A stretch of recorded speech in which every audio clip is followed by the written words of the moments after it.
ওম শান্তি। 28 এপ্রিল 2024 প্রাতঃমূল্যে অব্যক্ত বাপদাতা রিভাইস মূল্যে 23-10-99 মধুবন। সময়ের আওয়াজ, দাতা হও। আজ সর্বশ্রেষ্ঠ ভাগ্য বিধাতা, সর্বশক্তিদাতা বাপদাদা চতুর্দিকের সব বাচ্চাকে দেখে উৎফুল্ল হচ্ছেন। হতে পারে তারা মধুবনের সম্মুখে রয়েছে, অথবা দেশে বিদেশে স্মরণে শুনছে, দেখছে। যেখানেই বসে থাকুক, কিন্তু হৃদয় থেকে তারা সম্মুখে রয়েছে। সেই সব বাচ্চাকে দেখে বাপদাদা উৎফুল্ল হচ্ছেন। সবাই তোমরা উল্লসিত হচ্ছ তো না? বাচ্চারাও প্রফুল্লিত আর বাপদাদাও প্রফুল্লিত। আর এটাই সদাকালে হৃদয়ে প্রকৃত পুলক দুনিয়ার দুঃখ দূর করে থাকে। হৃদয়ের এই পুলক আত্মাদের বাবার অনুভব করায়, কেননা বাবাও সদা সকল আত্মার জন্য সেবাধারী, আর তোমরা বাচ্চারা সবাই বাবার সাথে সেবাধারী। তোমরা সাথী তো না? বাবার সাথী, আর বিশ্বের দুঃখ পরিবর্তন করে সদা খুশি সাধন দেওয়ার সেবায় সদা উপস্থিত তোমরা। সদা সেবাধারী তোমরা। সেবা শুধু 4 ঘন্টা 6 ঘন্টা করো না তোমরা, প্রতি সেকেন্ড। সেবা স্টেজে পার্ট প্লে করা পরমাত্ম সাথী তোমরা। সদা স্মৃতি আছে, এভাবেই সেবাও নিরন্তর রয়েছে। নিজেকে নিরন্তর সেবাধারী মনে করো তোমরা, নাকি তোমরা 8-10 ঘন্টা সেবাধারী? এই ব্রাহ্মণ জন্মই স্মরণ এবং সেবার জন্য। আর কিছু করতে হবে কি? এটাই তো না? প্রতিটি শ্বাস, প্রতিটি সেকেন্ড স্মরণ আর সেবার সাথে, নাকি সেবার ঘন্টা আলাদা আর স্মরণের ঘন্টা আলাদা? না, তাই না? আচ্ছা, ব্যালেন্স আছে? যদি 100% সেবা রয়েছে, তো 100% স্মৃতি রয়েছে। দুইয়ের ব্যালেন্স আছে? প্রভেদ হয়ে যায়, তাই না? কর্মযোগীর অর্থ হলো কর্ম আর স্মরণ, সেবার স্মরণ, দুইয়ের ব্যালেন্স সমান সমান হওয়া উচিত। এমন নয় কোনো সময় স্মরণ বেশি আর সেবা কম, কিংবা সেবা বেশি স্মরণ কম। যেমন আত্মার শরীর যতক্ষণ স্টেজে আছে তখন সাথে সাথেই রয়েছে তো না? আলাদা হতে পারে? সেই রকমই স্মরণ আর সেবা যেন সাথে থাকে। স্মরণ অর্থাৎ বাবা সমান, স্বয়ের সমানেরও স্মৃতি। যখন বাবার স্মরণ থাকে, তো আপনা থেকে সমানেরও স্মৃতি থাকে। যদি সমানে না থাকো, তবে স্মরণও পাওয়ারফুল থাকে না। সমান অর্থাৎ বাবা সমান, সম্পূর্ণ সমান হয় বাবা সমান। আর এইরকম স্মরণে থাকা বাচ্চারা সদাই দাতা হবে, গ্রহিতা নয়। দেবতা মানে যিনি দেন। তো আজ বাপদাদা সব বাচ্চার দাতা ভাবে স্টেজ চেক করছিলেন, যে কতদূর দাতার বাচ্চারা দাতা হয়েছে। বাবা যেমন কখনো নেওয়ার সংকল্প করতে পারেন না, দেওয়ার জন্য করেন। যদি বলেও থাকেন পুরনো সবকিছু দিয়ে দাও, তবুও তিনি পুরনোর বদলে নতুন দেন। নেওয়া মানে বাবার দেওয়া। তো বর্তমান সময় বাচ্চাদের একটা টপিক বাপদাদার খুব ভালো লাগে। কোন টপিক? বিদেশের টপিক। কোনটা? Call of time. তো বাপদাদা দেখছিলেন বাচ্চাদের প্রতি সময়ের কি আহ্বান রয়েছে। তোমরা দেখছো বিশ্বের জন্য, সেবার জন্য। বাপদাদা সেবার সাথী তো আছেনই, কিন্তু বাপদাদা দেখেন বাচ্চাদের প্রতি এখন সময়ের কি আহ্বান রয়েছে। তোমরাও বুঝতে পারো তো না যে সময়ের আহ্বান কি? নিজের জন্য ভাবো। সেবার জন্য ভাষণ করছো তো না? কিন্তু নিজের জন্য নিজের কাছেই জিজ্ঞাসা করো, আমার প্রতি সময়ের আহ্বান কি? বর্তমান সময়ের আহ্বান কি? তো বাপদাদা দেখছিলেন যে এখনের সময় অনুসারে সব সময় প্রত্যেক বাচ্চার দাতা ভাবের স্মৃতি আরো বাড়াতে হবে। হয় তার স্ব উন্নতির জন্য দাতা ভাবের ভাব, অথবা সকলের জন্য স্নেহ মার্জ রূপে প্রতীয়মান হতে হবে। হয় তার স্ব উন্নতির জন্য দাতা ভাবের ভাব, অথবা সকলের জন্য স্নেহ ইমার্জ রূপে প্রতীয়মান হতে হবে। যে যেমনই হোক, যাই হোক, আমাকে দিতে হবে, তো দাতা সদাই অসীম বৃত্তির হবে, সীমাবদ্ধতার নয়। আর দাতা সদা সম্পন্ন পরিপূর্ণ হবে। দাতা সদাই ক্ষমাশীলতার মাস্টার সাগর হবে। এই কারণে সীমাবদ্ধ দুনিয়ার যে আপন সংস্কার কিংবা অন্যের সংস্কার তাই মার্জ হবে না, মার্জ হবে। আমাকে দিতে হবে, কেউ দিক না দিক, কিন্তু আমাকে দাতা হতেই হবে। কোনো আত্মা সংস্কারে বশীভূত বা পরবশ, সেই আত্মাকে আমার সহযোগ দিতে হবে। তাহলে কারো সীমাবদ্ধ সংস্কার তোমাকে প্রভাবিত করবে না। কেউ মান দিক আর কেউ না দিক, তারা না দিলেও কিন্তু আমাকে দিতে হবে।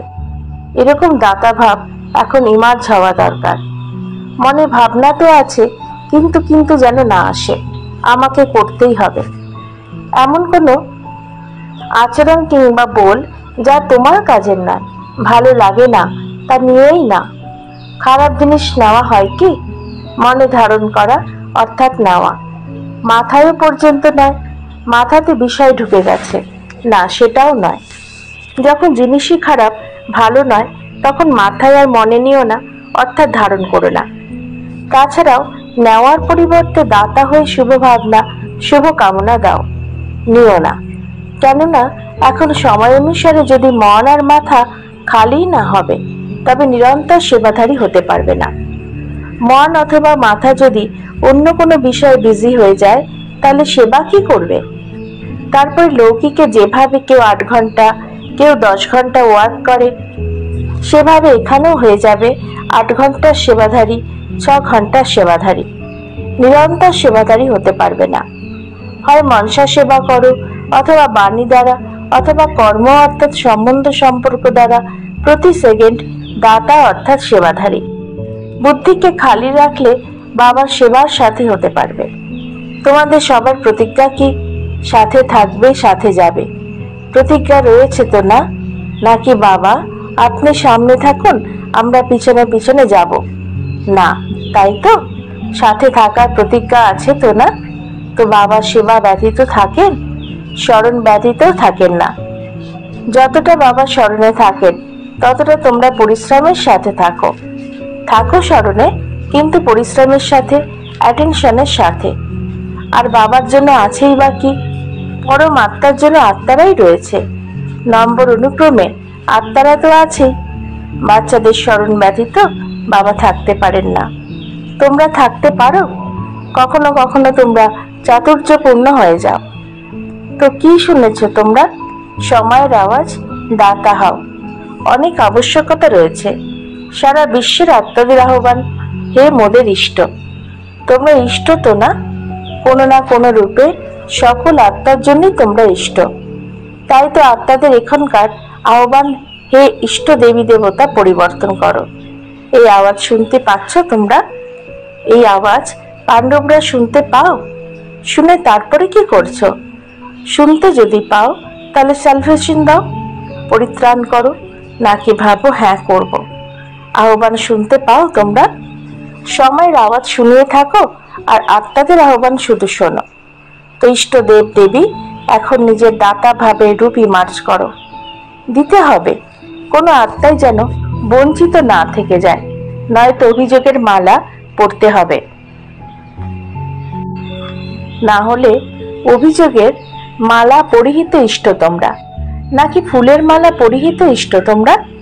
কোন ধরনের ইষ্ট তোমরা? পূজ্য তো না? এমন ভেবো না যে আমরা তো পিছনে আসবো, যারা বড় বড় তারাই দাতা হবে, আমরা কোথায় হব? কিন্তু না, সবাইকেই দাতা হতে হবে। ফার্স্ট টাইম যারা মধুবনে এসেছো তারা হাত ওঠাও। যারা ফার্স্ট টাইম এসেছো তারা দাতা হতে পারো, নাকি দ্বিতীয় তৃতীয় বছরে দাতা হবে? যারা 1 বছরে, তারা হতে পারো। খুব ভালো, হুঁশিয়ার তোমরা। বাপদাদা মনোবলের প্রতি সদা খুশি হন। হতে পারে 1 মাসের বাচ্চাও আছে, এরা তো 1 বছর কিংবা 6 মাস হয়েছে হবে, কিন্তু বাপদাদা জানেন যে 1 সালের হোক বা 1 মাসের হোক, 1 মাসেও নিজেকে ব্রহ্মা কুমার কিংবা ব্রহ্মা কুমারী বলে থাকে তো না? তো ব্রহ্মা কুমার এবং ব্রহ্মা কুমারী অর্থাৎ ব্রহ্মা বাবার অবিনাশী উত্তরাধিকারের অধিকারী হয়ে গেছো। ব্রহ্মাকে বাবা বলে মেনেছ, তবেই তো কুমার কুমারী হয়েছে, তো না? সুতরাং ব্রহ্মা কুমার এবং ব্রহ্মা কুমারী, বাবা ব্রহ্মা, শিব বাবার অবিনাশী উত্তরাধিকারের অধিকারী হয়েছ না? নাকি 1 মাসের, সেই জন্য উত্তরাধিকার পাবে না? যারা 1 মাসের তাদের উত্তরাধিকার লাভ হয়? যখন উত্তরাধিকারী পেয়ে গেছো তখন দেওয়ার জন্য দাতা হবে, তো না? যা কিছু জিনিস প্রাপ্ত হয়েছে তা দেওয়া শুরু করা উচিত, তো না? যদি বাবা মনে করে কানেকশন জুড়ে নাও, তবে একদিনেও অবিনাশী উত্তরাধিকার নিতে পারো। এরকম নয় যে এটা ভালো, কোনো শক্তি আছে, বোধগম্যত হচ্ছে, এটা নয়। অবিনাশী উত্তরাধিকারের অধিকারী হয় বাচ্চারা, বুঝবে দেখবে না। যদি একদিনও হৃদয় থেকে বাবা মেনেছ তো উত্তরাধিকারের অধিকারী হতে পারো। তোমরা সবাই অধিকারী, তো না? তোমরা সবাই ব্রহ্মা কুমার কুমারী, তাই তো না? নাকি হয়ে গেছো, নাকি হতে এসেছো? কেউ তোমাদের বদলাতে পারবে না। ব্রহ্মা কুমার কুমারীর পরিবর্তে শুধু কুমার কুমারী হয়ে যাবে, হতে পারে না। ব্রহ্মা কুমার আর কুমারী হওয়াতে কত লাভ আছে? 1 জন্মের লাভ নয়, অনেক জন্মের লাভ। পুরুষার্থ অর্ধেক জন্মের, অর্থাৎ তোমাদের জন্মের চতুর্থাংশের, আর প্রালব্ধ রয়েছে অনেক জন্মের। লাভই লাভ, তাই না? বাপদাদার সময় অনুসারে বর্তমান সময়ে বিশেষ একটা বিষয়ে অ্যাটেনশন দিয়ে থাকেন, কেননা বাপদাদা বাচ্চাদের রেজাল্ট দেখতে থাকেন, তো না? তো রেজাল্টে দেখা গেছে মনোবল খুব ভালো রয়েছে, লক্ষ্য খুব ভালো। লক্ষ্য অনুসারে এখনো পর্যন্ত লক্ষ্য আর লক্ষণে প্রভেদ আছে। নম্বর 1 লক্ষ্য রয়েছে সবার। যে কোনো কাউকেও যদি বাপদাদা জিজ্ঞাসা করবেন তোমাদের লক্ষ্য 21 জন্মের রাজ্য ভাগ্য নেওয়ার নাকি সূর্যবংশী হওয়ার বা চন্দ্রবংশী, তবে কিসের পক্ষে সবাই হাত ওঠাবে? সূর্যবংশীতে, তাই তো না? কেউ আছে যে চন্দ্রবংশী হতে ইচ্ছুক? কেউ রাম হওয়ার আছে? কেউ নেই। এক তো কেউ হও, কাউকে রাম হতেই হবে, তো না? কেউ একজন হাত তুলছে, ভালো। নয়তো রামের সিট খালি থেকে যাবে। তো লক্ষ্য সকলেরই খুব ভালো। লক্ষ্য আর লক্ষণের সমতা, তাতে অ্যাটেনশন দেওয়া অত্যন্ত প্রয়োজনীয়। তার কারণ কি? যা আজ তোমাদের শোনানো হয়েছিল, কখনো কখনো তোমরা গ্রহিতা হয়ে যাও। এটা হওয়া উচিত, এটা করে দিক, এই সহযোগ দিক, এই যদি বদলায় তো আমি বদলাবো, এই পরিস্থিতি ঠিক থাকলে আমি ঠিক থাকবো। এটা হলো গ্রহিতা হওয়া, দাতা ভাব নয়। কেউ দিক বা না দিক, বাবা তো সবকিছু দিয়ে দিয়েছেন। বাবা কাউকে অল্প দিয়েছেন আর কাউকে বেশি দিয়েছেন কি? একই কোর্স তো না? 60 বছরের হও বা 1 মাসের হও, কোর্স তো একই। নাকি যারা 60 বছরের তাদের কোর্স আলাদা, আর যারা 1 মাসের তাদের কোর্স আলাদা? তারাও সেই কোর্স করেছে এবং এখনো সেই একই কোর্স আছে। সেই জ্ঞান, সেই প্রীতি ভালোবাসা, সেই সর্বশক্তি আছে, সব এক রকম আছে। তারা 16 শক্তি, তারা 8 শক্তি, এরকম নয়। সবার একরকম উত্তরাধিকার আছে। তো বাবা যখন সবাইকেই পরিপূর্ণ করে দিয়েছেন, অথচ পরিপূর্ণ আত্মা দাতা হয়, গ্রহিতা নয়। আমাকে দিতে হবে, কেউ দিক বা না দিক, নেওয়ার ইচ্ছুক নয়, দেওয়াতে ইচ্ছুক। আর যত দেবে দাতা হবে, ততই ঐশ্বর্য ভান্ডার বাড়তে থাকবে। মনে করো কাউকে নিজের সমান দিয়েছ, তো অন্যকে দেওয়া অর্থাৎ নিজের সমান বাড়ানো। দেওয়া হয় না, বরং দেওয়া অর্থাৎ নেওয়া। নিও না, যদি দাও তো নেওয়া হয়েই যাবে। তো বুঝেছ সময়ের আওয়াজ কি? দাতা হও। একটা শব্দ স্মরণে রেখো, যে কোনো ব্যাপার হয়ে যাক না কেন, দাতা শব্দ সদা স্মরণে রেখো। ইচ্ছা মাত্র অবিদ্যা, না সূক্ষ্ম নেওয়ার ইচ্ছা, না স্থূল নেওয়ার ইচ্ছা। দাতার অর্থই হলো ইচ্ছা মাত্র অবিদ্যা সম্পন্ন। কোনো অপ্রাপ্তি অনুভব হবে না, যাতে নেওয়ার ইচ্ছা হবে। সর্বপ্রাপ্তি সম্পন্ন। তো লক্ষ্য কি? সম্পন্ন হওয়ার, তো না? নাকি যতটা পাওয়া গেল সেটাই ভালো? সম্পন্ন হওয়াই সম্পন্ন হওয়া। আজ বিদেশিদের বিশেষ চান্স প্রাপ্ত হয়েছে, এটা ভালো। প্রথম চান্স বিদেশিরা নিয়েছে, অতি প্রিয় হয়ে গেছে, তো না? সবাইকেই নিষেধ করা হয়েছে আর বিদেশিদের নিমন্ত্রণ দেওয়া হয়েছে। বাপদাদারও স্মরণে আছে সব বাচ্চা, তবুও ডবল বিদেশিদের দেখে তাদের মনোবল দেখে খুব খুশি হন। এখন বর্তমান সময়ে তোমরা এত সংশয়াপন্ন হও না। এখন পার্থক্য এসে গেছে। শুরুতে তোমাদের কোশ্চেন ছিল তো না ইন্ডিয়ান কালচার এবং ফরেন কালচার সম্পর্কে, এখন সেটা তোমাদের বোধগম্য হয়েছে। এখন ব্রাহ্মণ কালচারে এসে গেছো, না ইন্ডিয়ান কালচার না ফরেন কালচার, ব্রাহ্মণ কালচারে রূপান্তরিত হয়েছ। ইন্ডিয়ান কালচার অল্প স্বল্প ঝুট ঝামেলা করে, কিন্তু ব্রাহ্মণ কালচার সহজ তো না। ব্রাহ্মণ কালচার হলো সমানে থাকো আর স্বরাজ্য অধিকারী হও, এটাই ব্রাহ্মণ কালচার। এটা তো পছন্দ না? এখন কোশ্চেন নেই তো না ইন্ডিয়ান কালচার কিভাবে গ্রহণ করবে? কঠিন আছে, সহজ হয়ে গেছে না? দেখো ওখানে ফিরে গিয়ে আবার বলবে না জানে এটা একটু কঠিন আছে। ওখানে গিয়ে এরকম লিখো না সহজ তো বলেছিলাম কিন্তু কার্যত এটা কঠিন। সহজ নাকি একটু একটু কঠিন? সামান্য কঠিন নয়, খুব সহজ। সমস্ত খেলাই পুরো হয়ে গেছে, সেই জন্য এখন হাসি আসে। এখন পরিপক্ক হয়ে গেছো তোমরা, শৈশবের খেলা এখন সমাপ্ত হয়ে গেছে, এখন অনুভবী হয়ে গেছো। আর বাপদাদা দেখেন পুরনোরা যত পাকা হতে থাকে তো যারা নতুন আসে তারাও পাকা হয়ে যায়। এটা ভালো, একে অপরকে ভালোভাবে সামনে এগিয়ে দিতে থাকে, পরিশ্রম ভালোই করে। এখন দাদিদের কাছে মন গড়া কাহিনী নিয়ে যাও না তো না, গল্প কাহিনী নিয়ে দাদিদের কাছে যাও। এখন এসব কমে গেছে, পার্থক্য আছে তো না দাদি জানকীর সাথে। তো তুমি এখন অসুস্থ নও তো না, গল্প কাহিনীতে অসুস্থ হতে, সেটা তো শেষ হয়ে গেছে। এটা ভালো। সবার মধ্যে মহত্তম বিশেষ গুণ আছে, হৃদয়ের স্বচ্ছতা। ভিতরে কিছু রাখে না, বাইরে বের করে দেবে। যে ব্যাপারই হবে সত্যি বলে দেবে, ওরকম না এরকম, এরকম ওরকম করে না, বিষয় যেটা সেটাই বলে দেয়। এই বিশেষত্ব ভালো। সেই জন্য বাবা বলেন সত্য আর স্বচ্ছ হৃদয় বাবা প্রসন্ন হন। হ্যাঁ তো হ্যাঁ, না তো না, এমন নয় দেখবো। বাধ্যবাধকতায় চলে না, যদি চলে তো পুরোপুরি, না তো না।